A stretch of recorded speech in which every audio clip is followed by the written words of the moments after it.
এরকম plane আইটেমকে powder দিয়ে marking করে এটাকে ডিজাইনে আগে আঁকা হয়, আঁকার পরে তারপরে হাতে ড্রয়িং তোলা হয়। আচ্ছা, আঁকার পরে তারপরে ডিজাইন করেন।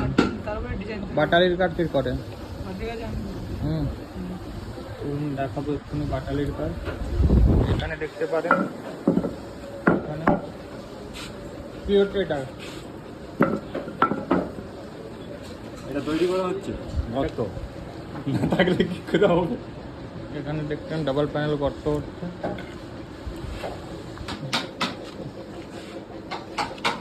এখানে গর্তর পেরেক রেডি হচ্ছে, এরকম ট্রেগুন কাঠের পেরেক রেডি হয়।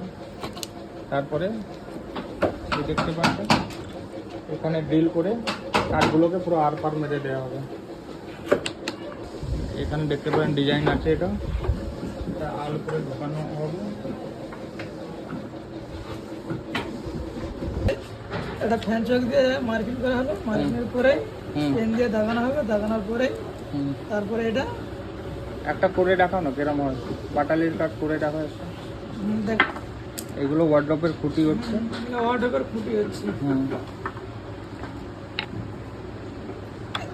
এইভাবে